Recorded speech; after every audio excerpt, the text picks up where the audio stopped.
Students, in class 9 we have learned about the structure of an atom and its electronic configuration.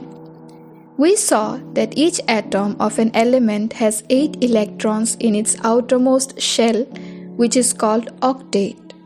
If we observe the electronic configuration of the inert gases, then we see that helium has only one energy level because it has only 2 electrons.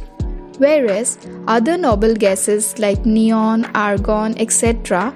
have complete octet in their valence shell.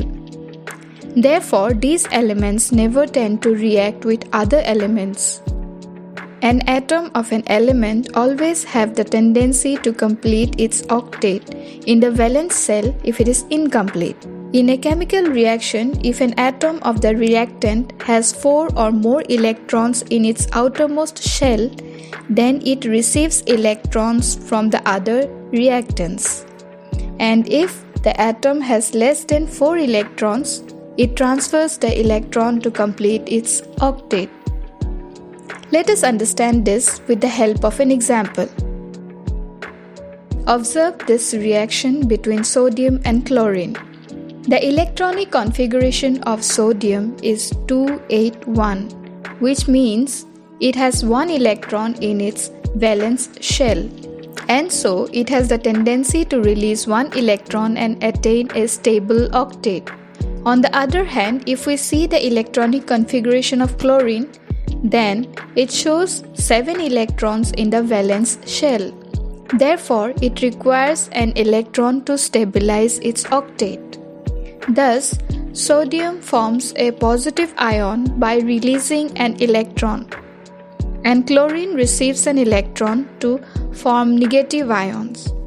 These two elements form ionic bond to produce sodium chloride.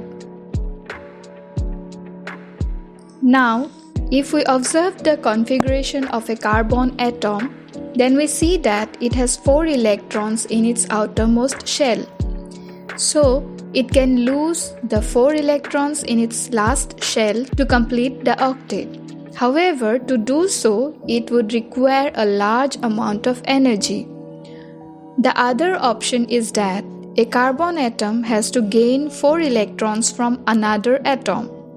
But it would be extremely difficult because 10 electrons will have to be held by 6 protons in the nucleus.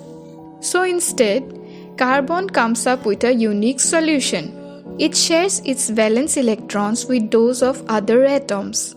Such sharing of electrons is called covalent bond. Now students, you must have understood how a new compound is formed. In the next video, we shall learn about the types of chemical reactions.